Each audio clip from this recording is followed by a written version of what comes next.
Bonjour à tous, Bonjour à tous et à toutes.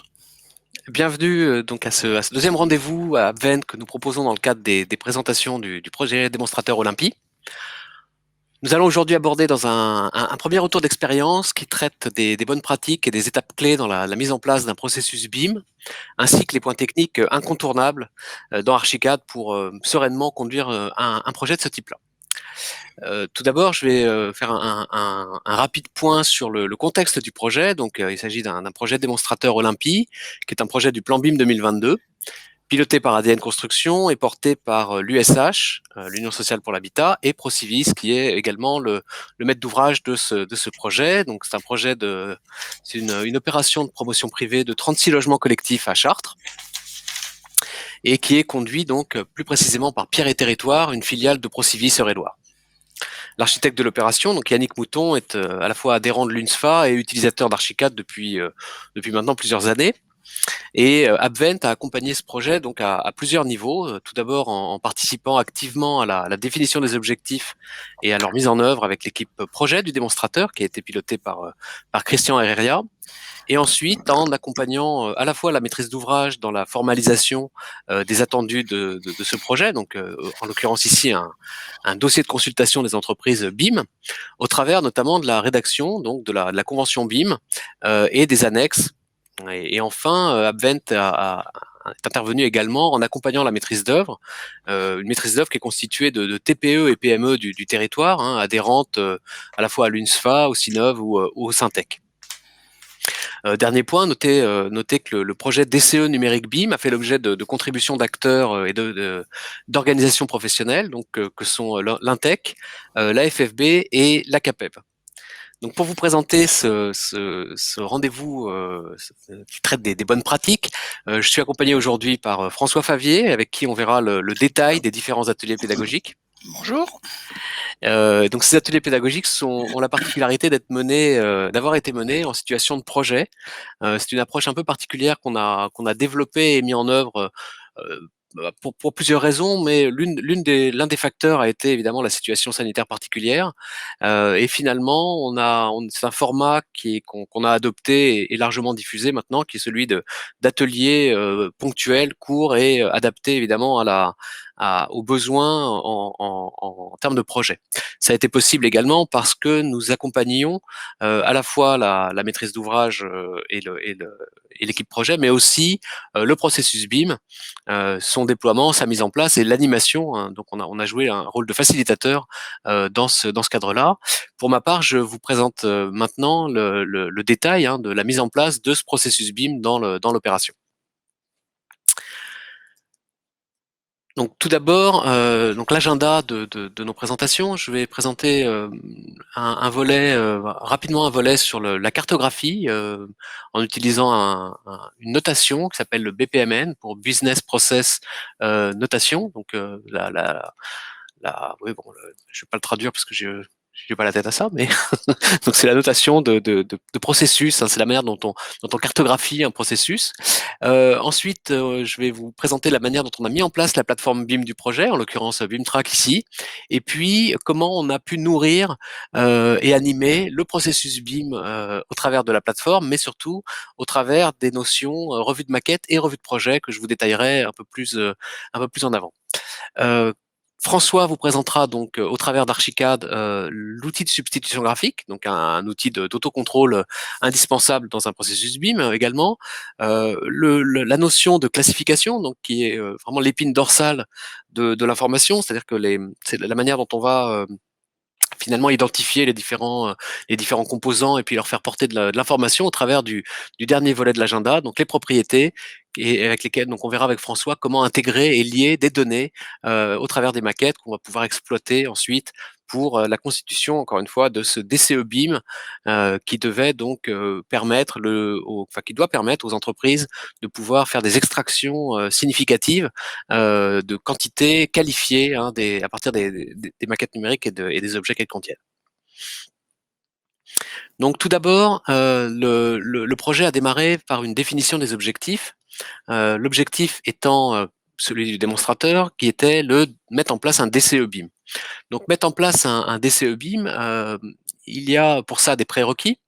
Ici, en l'occurrence, c'était de définir les attentes. Qu'est-ce qu'on attendait en termes de pratiquement comment on allait mettre en place la modélisation, les propriétés des objets. Et donc, on est parti pour ça d'une cartographie de processus. Et je trouvais intéressant de vous montrer aujourd'hui comment on pouvait cartographier un processus de manière très simple.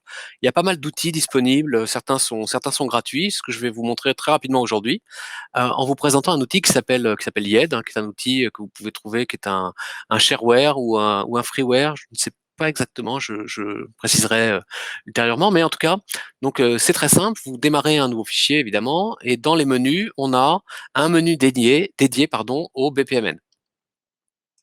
La, Ce qu'on attend d'un BPMN, généralement, c'est de disposer de lignes de nage de cette manière-là, hein, au travers ce qui s'appelle une piscine, hein, une poule, ici. Et ces lignes de nage vont être soit ici différents acteurs, soit par exemple des données d'entrée, hein, qu'on peut qualifier ici. Donc on qualifie finalement ces lignes de nage.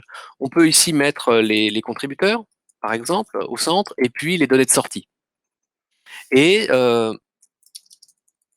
on va gérer les différentes interactions et décrire finalement le processus. Donc on met, il y a une notation, hein, des conventions.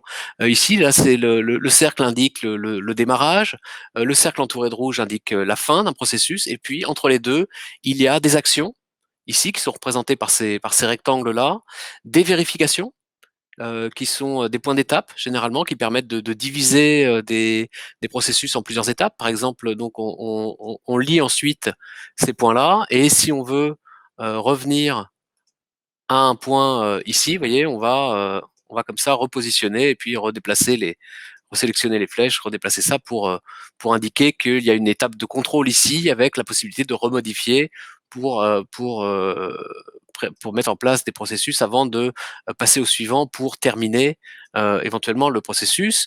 On a également la notion de données d'entrée, hein, qui peuvent servir ici, et les données de sortie de ce type-là, par exemple. Donc on peut tout à fait imaginer que ici, on a une donnée d'entrée qui va être la convention BIM, la modélisation du projet, le contrôle par le BIM manager de cette partie-là. Donc là, en l'occurrence, ce qu'on a fait, hein, dans les revues de maquettes, on a indiqué des corrections à apporter. Et puis ici, une fois que c'était validé, on a pu publier, par exemple, les maquettes sur la plateforme pour qu'elles soient accessibles de cette manière-là. Et c'était la fin du processus. On a également une notion intéressante qui est celle de pouvoir envoyer des messages à certains moments. Certaines actions vont nécessiter des messages, et c'est de cette manière qu'on peut communiquer. Donc ce type de notation, vous allez la retrouver fréquemment dans les documents, notamment les documents du plan BIM 2022, où on retrouve un certain nombre de cas d'usage qui sont décrits, et dans ces cas d'usage, vous retrouvez en illustration bien souvent des cartes de processus qui sont proposés, mais qui ne sont pas et qui ne doivent pas être figés, hein. C'est bien entendu à vous d'adapter, de remanier, d'optimiser finalement ces cartes de processus. Donc, n'hésitez pas, si vous avez des questions à ce sujet-là, vous pouvez dès maintenant poser vos questions.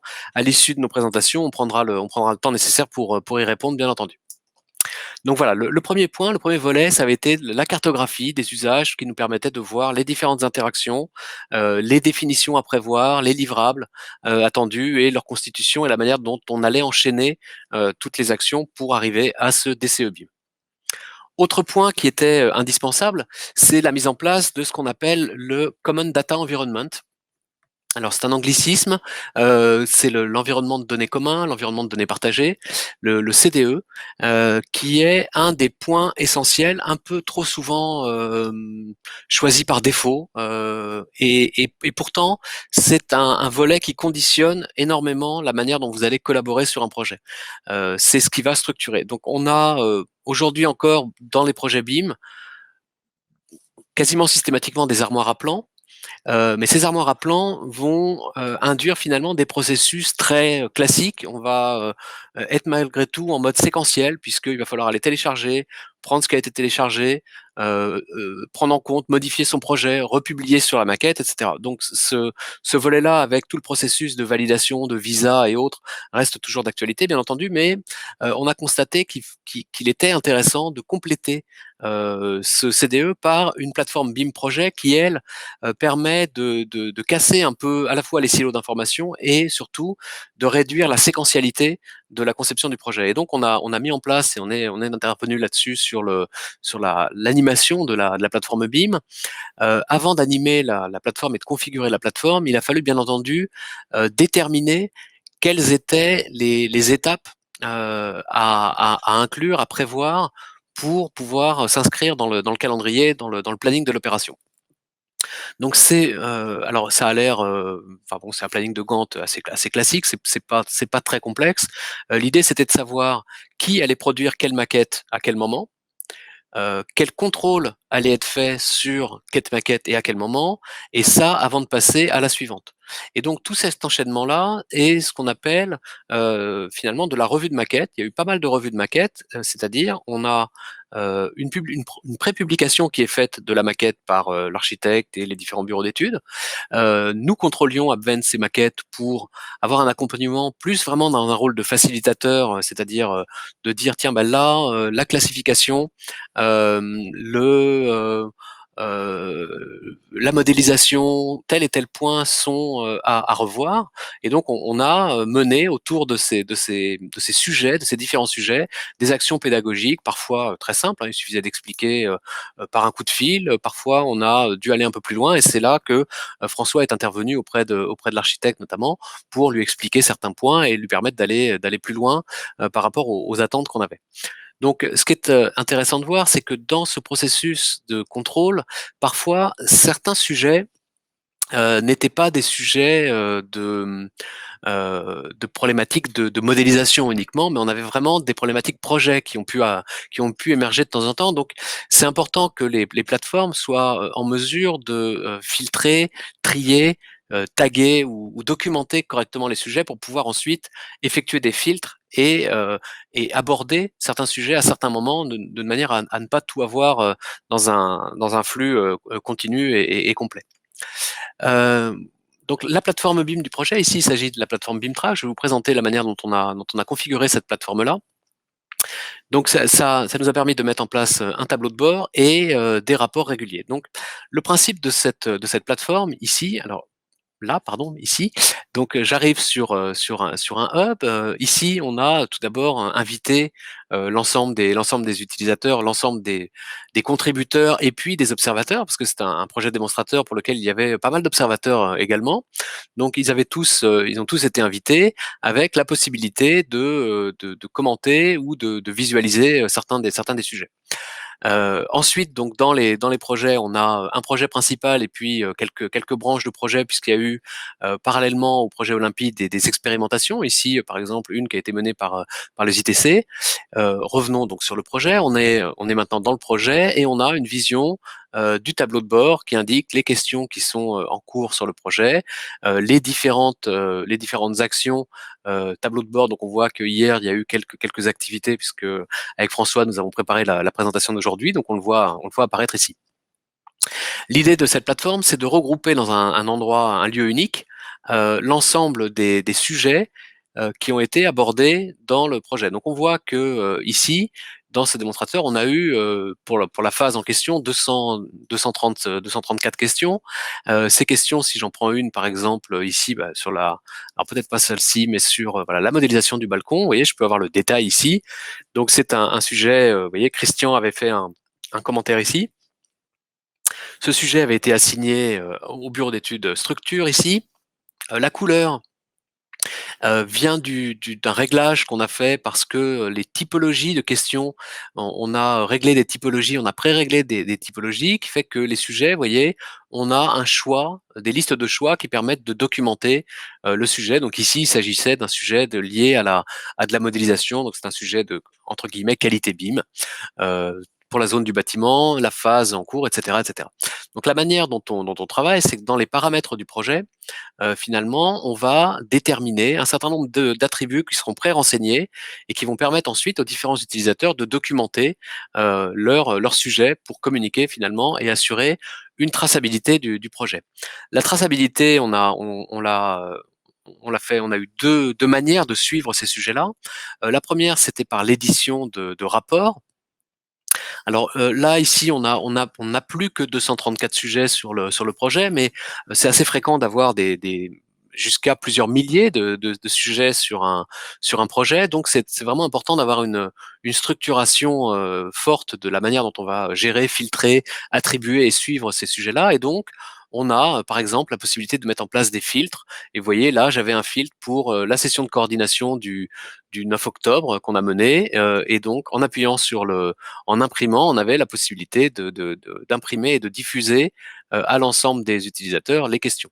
Et donc là, sur les 237 questions, il n'y en avait plus que 23 qui devaient être abordées le jour de cette réunion-là, vous voyez, et donc principalement pour 17 questions sur 23 concernaient l'architecte, 9 questions étaient critiques, c'était bien dans la phase pro et c'était des questions nécessairement pour le bâtiment, avec la plupart qui étaient ouvertes, quelques-unes qui ont été résolues.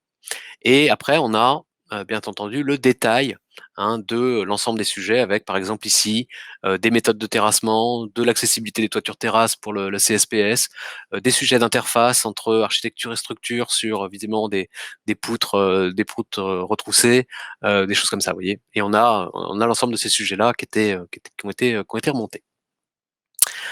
Voilà pour la configuration de la plateforme.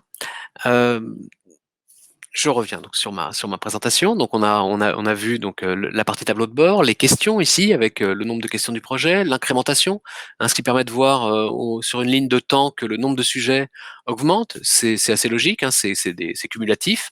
On a quelques indicateurs qui nous indiquent comme leur nom le laisse entendre, quelles sont ici les disciplines.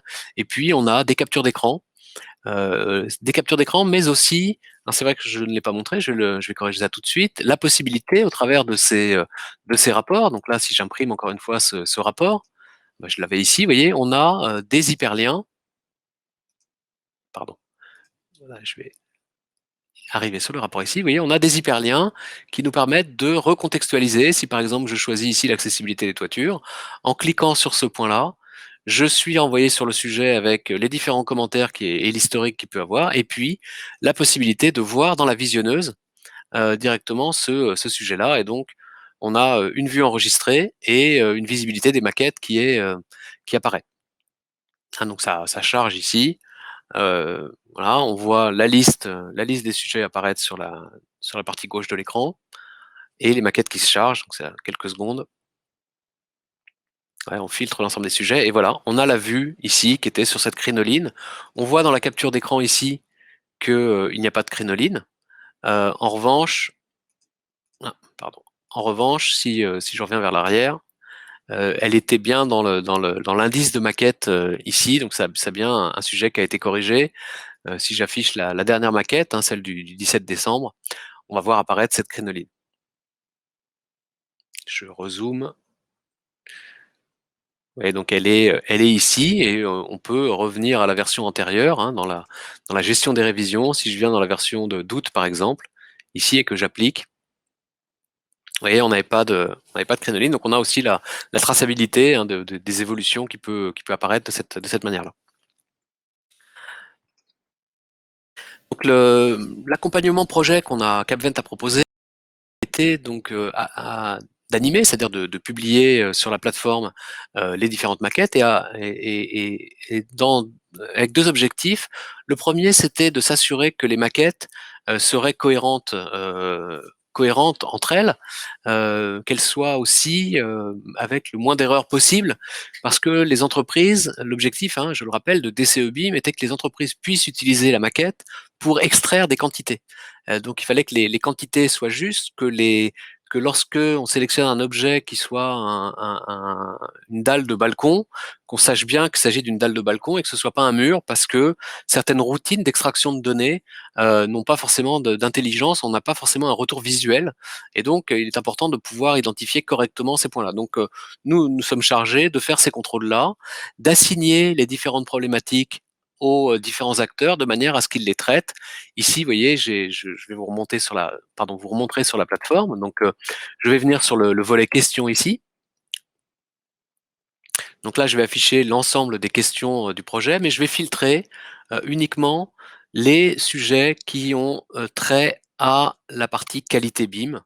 et je vais appliquer ce filtre pour ne voir plus qu'apparaître les sujets ayant trait à la qualité entre guillemets de modélisation. Donc on voit par exemple ici un sujet sur la modélisation du balcon. Donc si je clique sur voir ici, voilà, j'ai ce balcon qui sortait ici, hein, qui est un balcon qui était de mémoire dans la maquette structure. Oui, effectivement, elle est ou ici par exemple un sujet sur, je vais prendre un sujet qui a trait à l'architecte, voilà, un sujet sur la classification ici, donc je vais vers voir là, et là j'ai ce sujet sur la classification d'un objet ici, hein, où j'ai là vous voyez c'était la dalle la dalle ici qui posait problème parce que c'était vraisemblablement pas un objet dalle ou autre. On a le détail hein, dans le sujet.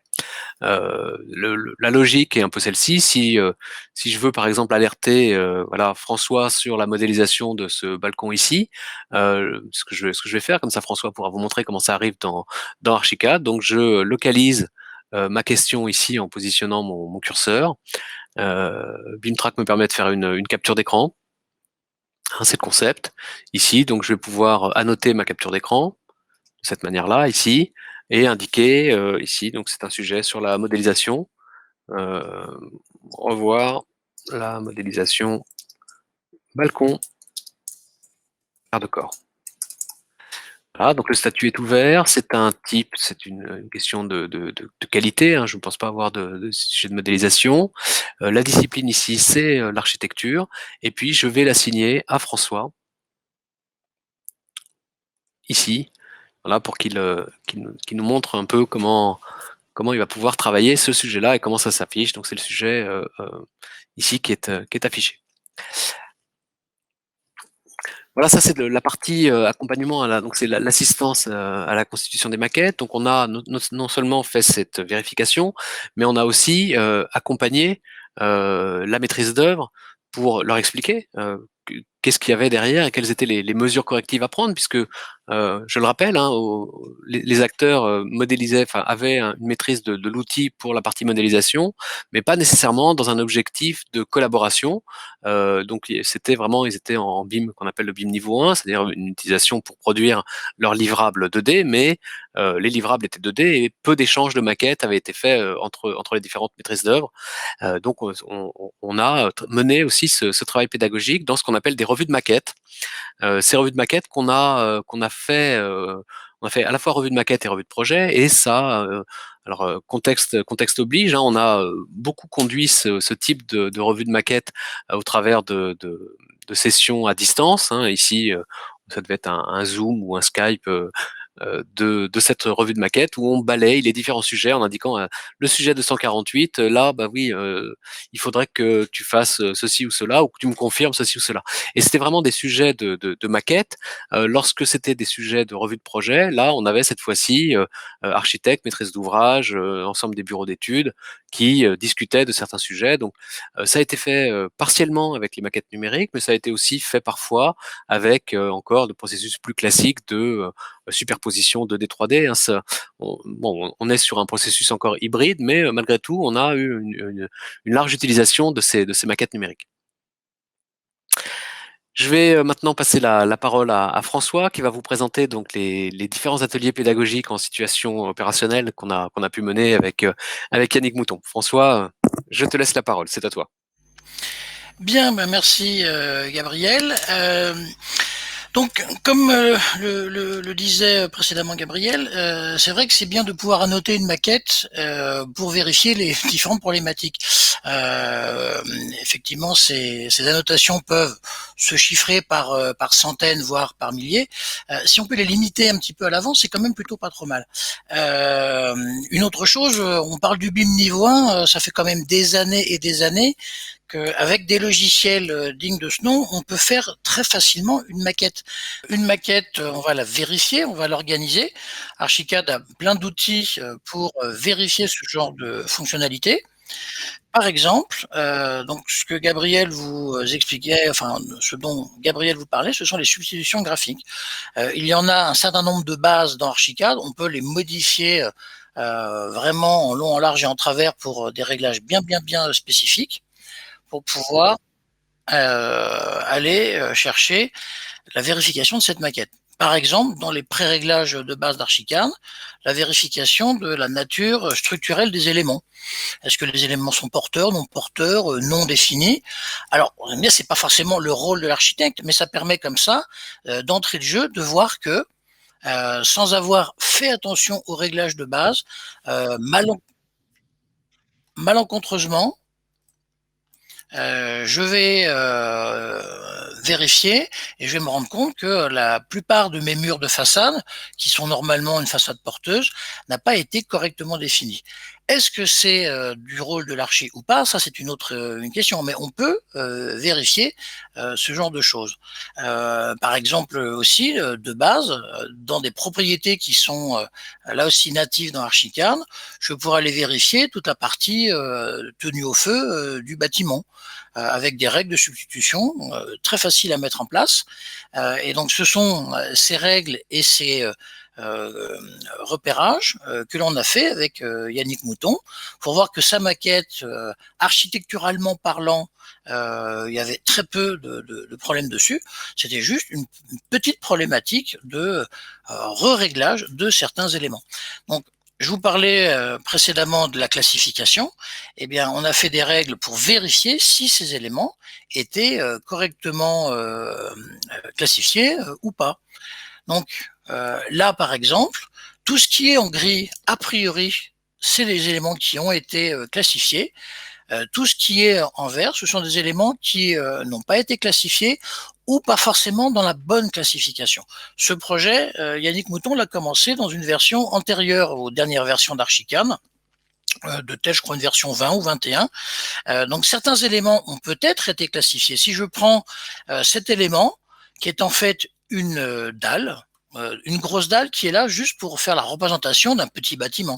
Eh bien, si je demande ces paramètres sur cette dalle, je vois que ça était quand même, ah ben non, ça n'a pas été du tout classifié, mais ça aurait pu être classifié dans une ancienne version. Donc à partir de ce moment-là, je vais aller choisir sa classification. Pour l'instant, je ne me prends pas trop la tête avec qu'est-ce que c'est réellement dans le projet. Est-ce que c'est à moi de le définir ou pas? J'y reviendrai un petit peu plus tard. Mais là maintenant, je vais le classifier. C'est validé. Et voilà, il change automatiquement de couleur. Comme ça me permet de l'extraire des éléments, pas directement ou mal classifiés. Vous voyez, donc ça, c'est quelque chose qui est très, très important. Pourquoi c'est important? Parce que beaucoup d'autres informations seront directement liées à la classification. Donc, à partir de là, bien évidemment, on va pouvoir travailler la logique de cette classification. Alors, je vous ai montré quelques exemples de substitution graphique. Je vais basculer maintenant sur la maquette un peu plus corrigée, mise à jour, où je peux aller chercher le même genre d'informations. Donc je vais aller maintenant chercher les éléments non classifiés ou plutôt je vais refaire mon analyse structure porteuse ou non porteuse.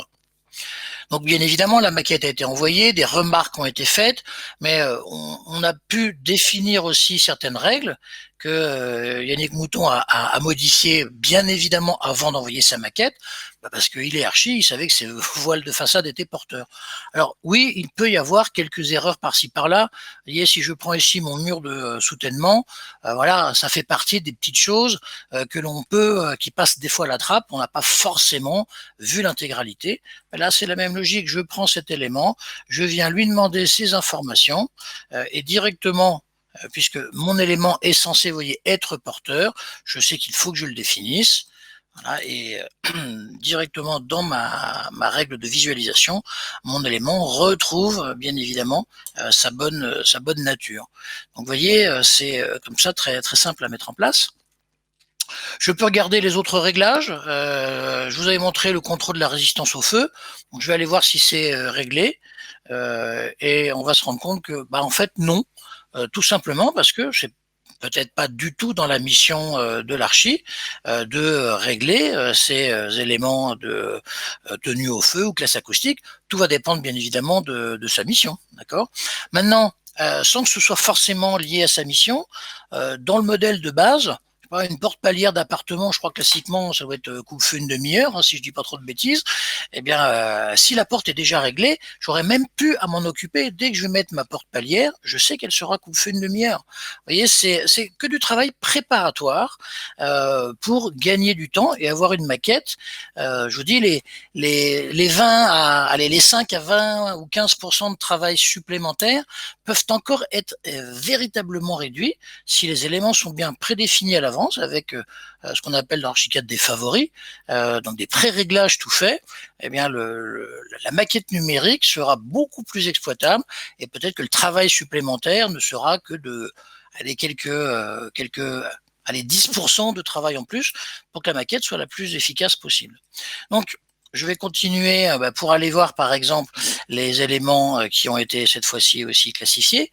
Alors, dans ces règles, il faut bien distinguer plusieurs choses. Est-ce que ça a été classifié? Est-ce que ça n'a pas été classifié? Est-ce que ça a été bien classifié? Vous voyez, ça c'est encore une autre chose. Pourquoi je vous dis ça? Parce que dans beaucoup de logiciels, on peut détourner un élément de sa fonction principale. Dans Archicad, avec les murs rideaux, moi je vous fais des places de parking, des dalles de faux plafond, des dalles sur plot, des grilles de clôture. L'autre fois j'ai fait des tuiles sur un toit avec l'outil mur rideau. Sauf que de base, le mur rideau d'Archicad, c'est un IFC curtain wall, donc c'est quand même une spécificité. Donc là, si j'analyse le contrôle des dalles, je vais voir visuellement tout ce qui est dalles. Mais est-ce que c'est dalles de structure ou est-ce que c'est dalles Archicad? Je vais vous montrer comment fonctionne une règle de substitution. Contrôle des dalles, il va vérifier, il ne va pas vérifier si c'est l'objet ou l'outil dalle, il va vérifier si un élément, quel que soit l'outil utilisé, a été classifié en tant que dalle. Donc ça, c'est une règle. Je vous montre cette règle. Ici, le type d'élément, vous voyez, de type 3D. Je ne veux pas savoir avec quoi ça a été fait. Je veux simplement savoir si ça a bien été classifié en tant que dalle et pas en tant que poteau, en tant que plein de choses. Donc, j'ai cette classification. Tous les éléments qui sont classifiés en tant que dalle seront peints en bleu royal. Super. Maintenant, après, tous les autres éléments qui n'auront pas été pris en charge par la première règle vont basculer en transparent. Donc ma règle, moi, elle me convient très bien. Eh ben, je vois peut-être des petites subtilités. Voilà, je reviens sur ce fameux transfo. Il est tout à fait possible, autorisé, politiquement correct, d'utiliser la dalle pour faire un petit volume. On n'est pas en train de faire un projet de transformateur, c'est juste pour montrer l'emplacement de ce transformateur.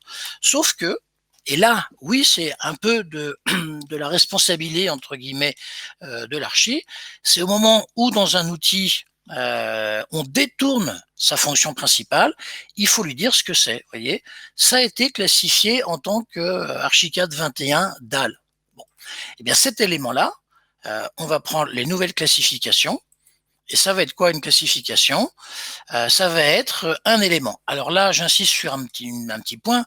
Soit on est un pro de la classification et on connaît par cœur l'ensemble des éléments que l'on peut trouver dans un fichier IFC, ou on a une petite idée, ou on n'est pas sûr. Alors, moi, personnellement, chacun fait ce qu'il veut, mais je préfère dire que je ne sais pas plutôt que de le ranger dans une catégorie dont je ne suis pas sûr.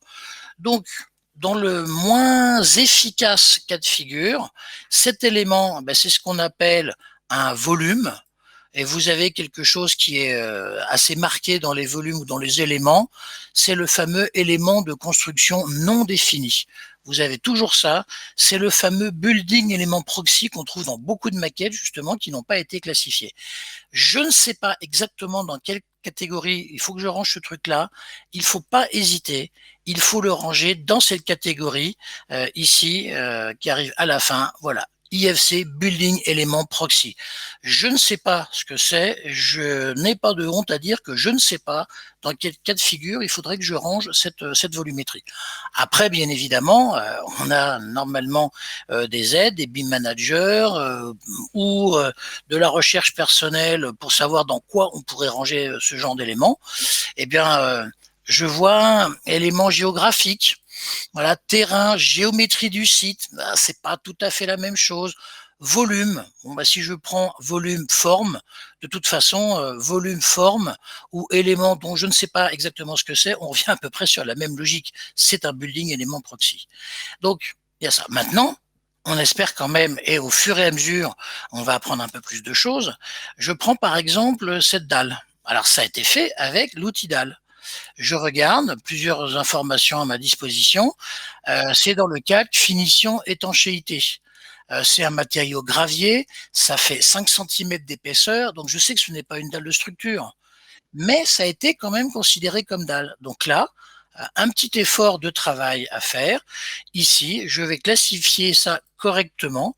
Et cet élément, faites attention à ne jamais mettre de classification. Même le fichier en lui-même peut s'alléger, s'affiner, s'organiser. Eh bien, je viens dans mes éléments. C'est un élément de construction et je trouve ce qu'on appelle un revêtement, un IFC covering, un revêtement. Et là, ben, je trouve mon étanchéité. Archicad, à ce niveau-là, il a quasiment toutes les classifications, bien évidemment standards des IFC, mais il en a rajouté d'autres parce que ça peut être utile en interne sans forcément raisonner sur un export IFC. Donc on peut en fabriquer comme ça autant qu'on veut. Donc là, c'est bien de l'étanchéité. Et en fonction de ça, je vais regarder si j'ai pas fait d'erreur. Voilà, vous voyez, c'est bien un IFC covering, donc une couverture, enfin un revêtement. Il y a même un type d'attribut prédéfini, à savoir membrane. Tout ça peut se customiser, se configurer comme on veut pour que la maquette soit la plus efficace possible. Donc quand je vais valider, bah, normalement cet élément va changer. Alors il y a encore du roux, du bleu en dessous, c'est que je pense il y a eu, hein, ça se voit assez clairement, plusieurs empilements de dalles. Là encore, c'est pas une hérésie d'empiler plusieurs dalles. On est très proche de la réalisation du chantier. Ça permettra d'avoir encore plus de possibilités d'extraire les informations. Hein, donc ça, c'est des choses qui sont très très intéressantes. Donc à partir de ce moment-là, les éléments sont bien organisés, bien configurés. On va pouvoir sans problème rajouter des informations complémentaires qui sont vraiment liées au projet. Et là, je vais revenir sur une visualisation, on va dire un petit peu correcte. On va revenir sur la vision, on va dire classique, sans contrôle. Mais on a besoin de rajouter des informations à ces éléments, notamment dans le cas de ce DCE numérique, des codifications, des lots, des informations. Cette maquette a été aussi traitée sur toute la partie des QE, enfin de CCTP, des PGF, etc., avec le logiciel BIM Office. Donc il fallait quand même donner certaines informations. Eh bien, je vais prendre un élément, je vais lui demander ses paramètres, donc les paramètres classiques Archicad, avec ces fameuses propriétés qui sont de base dans Archicad, par exemple transmission thermique ou affaiblissement acoustique. Mais vous voyez, on a rajouté une série de propriétés spécifiques des CE qui ont été demandées avec un code article de CCTP, donc avec des lots, avec la possibilité de dire est-ce que cet élément est chiffré, doit être chiffré ou pas forcément chiffré dans BIM Office, et puis aussi un numéro de lot sur lequel cet élément doit se rapporter. Ben, ces propriétés, là encore dans Archicad, on peut en faire autant qu'on veut. Je vais vous montrer ça assez rapidement et on verra que ça va nous aider aussi d'une certaine façon à organiser et à contrôler la maquette. C'est ça qui va être très important. Donc, je viens ici dans mes options de gestionnaire de propriété. Alors, ils ont vu large, il y a énormément de propriétés. On peut faire le ménage hein, comme on veut, mais quasiment tout ce dont on a besoin au démarrage, vous voyez, très archi, entre guillemets, classification au feu, affaiblissement acoustique, fabricant des éléments, date de la mise en œuvre des chaudières, enfin bref, tout ça c'est de base prédéfini. Mais voilà, on s'est fait un dossier propriété DCE dans lequel on a mis trois propriétés. Une propriété code article CCTP, qui est une chaîne de caractères. On a mis une propriété qui est ce qu'on appelle un jeu d'options pour savoir les différentes options, chiffrées, non chiffrées. Et puis, on a mis le numéro de lot. je vais pas m'étendre sur les propriétés, mais une propriété, ça peut aller très très loin. Si vous voulez, dans Archicad, calculer le nombre de briques, où est-ce qu'il est mon nombre de briques? C'est un peu plus bas. Toiture, escalier, environnement, voilà.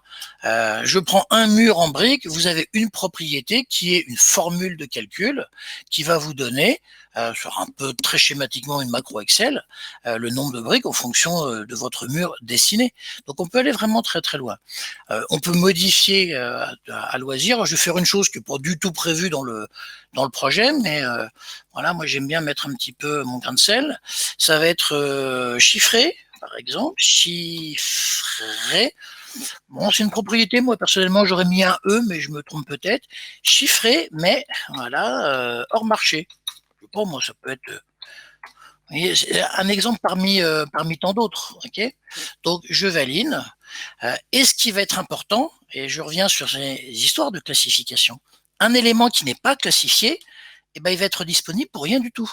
Vous voyez, donc si je fais pas attention, si mes éléments ne sont pas ou mal classifiés, eh bien cette propriété ne sera pas disponible pour les éléments, donc je pourrais pas m'en servir. Donc raison de plus pour que les éléments soient bien classifiés.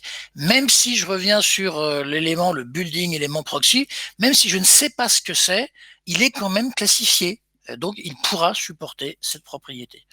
Donc, je le fais ici rapidement. Donc, je reprends le même mur que tout à l'heure. Je lui redemande ses paramètres. Et ici, dans mes éléments, j'ai en plus chiffré, non chiffré, chiffré mais hors marché. Vous voyez. Donc, on peut comme ça travailler assez facilement sur ces propriétés. Ces propriétés, bien évidemment, elles vont servir pour l'export, pour codifier certains éléments, soit dans des logiciels type BIMOffice qui récupèrent directement ces propriétés, qui peuvent même écrire dans ces propriétés, donc l'échange il est bidirectionnel, ou les exporter, soit en les liant à un champ spécifique IFC, qui est établi. C'est ce qui se passe par exemple pour la classification au feu d'un élément. Je vais prendre la résistance au feu, je vous montre juste cet exemple-là pour bien vous faire comprendre comment ça fonctionne. Résistance au feu, je vais choisir ici 120 minutes. Bon, eh bien si ça a été fait correctement, voilà, c'est bien un IFC wall. Et regardez ici, mes 120 minutes, dans le champ classique des IFC, dans mon Fire Rating P7, eh bien, j'ai bien mes 120 minutes. Donc, ça, c'est très important. Je retrouve ici mes numéros articles et mes numéros de lot, qui sont des propriétés qu'on a rajoutées en plus, mais les propriétés standards, on les a de toute façon toujours à disposition. Donc ça, c'est intéressant, parce que là aussi, ça va permettre de pouvoir plus facilement intervenir et surtout de vérifier les différents éléments. Je vais vous montrer, je n'oublie pas que Gabriel m'a envoyé un petit message de vérification, je le ferai pour la fin. Moi, ce qui m'intéresse, c'est par exemple mes ports de distribution. Je vais chercher ma nomenclature de portes, il va m'afficher un peu brutalement l'ensemble des portes qu'il a trouvées. Alors, si je veux la liste exhaustive, là, il me montre l'intégralité de chaque porte. Ces portes ont des informations, des propriétés, des dimensions que je peux regrouper, que je peux fusionner. Là, j'ai ces informations. Je vais rajouter d'autres choses, parce que ces portes doivent être liées, je pense, à des lots. Eh bien, je viens dans mes options de cette nomenclature et je vais simplement ajouter les propriétés que j'ai rajoutées. Elles sont ici, vous voyez, mes propriétés DCE. Je veux connaître le code article CCTP, est-ce que c'est chiffré ou pas dans BIMOffice et le numéro de lot. Donc, je récupère ici des informations supplémentaires, je valide. Et là, mon tableau qui était un peu regroupé, eh bien, je vais voir qu'il est de nouveau un peu dégroupé. Alors, il y a juste un tout petit problème de mise en forme en cliquant sur deux boutons, c'est réglé. Et il y a des choses qui m'interpellent un petit peu. Pourquoi ces deux portes qui ont la même taille, enfin, cette porte et ces 11 autres portes, elles ont le même numéro, elles ont la même taille, elles sont séparées, parce qu'elles ne sont pas sur le même lot. Après, je peux trouver d'autres cas de figure. Ça m'embête aussi. Regardez, c'est juste un problème d'écriture. Lot espace 09, alors que là, c'est lot 09 sans espace. Là, cette problématique, c'est parce qu'on a choisi, en discutant avec Yannick Mouton sur comment faire l'opération, plutôt de travailler sur un mode manuel de codification de l'eau. Pourquoi pas? Eh bien, le mode manuel, qu'est-ce qu'il peut y avoir comme problématique sur le mode manuel? Il y a la faute de frappe. Eh bien là, c'est un cas assez marqué. Et puis on l'a à d'autres endroits. Vous voyez, là j'ai l'eau 12-l'eau 15, et puis là j'ai point virgule. Donc faites attention. Vous savez que le monde déteste le vide, enfin le vide déteste l'espace ou l'espace déteste le vide, peu importe. Mieux vaut mettre un caractère, un tiret, un underscore, que laisser du vide dans un champ texte, hein, surtout s'il est manipulé dans d'autres éléments. Donc ça permet comme ça, vous voyez, de vérifier les choses et puis de les modifier dans un tableau. Voilà, chiffrer, cette porte ici, c'est une porte complémentaire, on va la chiffrer, mais je vais la mettre hors marché et automatiquement, ça va modifier bien évidemment ma maquette. Donc l'information, la maquette donne l'information, mais l'information peut modifier la maquette. C'est comme ça qu'on ira dans un temps plus ou moins court ou plus ou moins long sur du BIM niveau 3 où si on change la puissance de la chaudière en extérieur, ça modifiera peut-être la taille de la chaudière, ce qui n'est pas forcément une bonne idée, mais l'idée, elle peut être là. Et ça, on peut le récupérer à n'importe quel moment. Un projet bien organisé, eh ben c'est de toute façon une source d'efficacité. Cette opération, donc c'est une opération de logement dans des formats IFC. Souvent, la maîtrise d'ouvrage a besoin de regrouper les pièces d'un appartement sur des groupes. Une pièce d'appartement, c'est un IFC Space, et un groupe d'IFC Space, c'est un IFC Zone. Archicad peut le faire aussi très bien.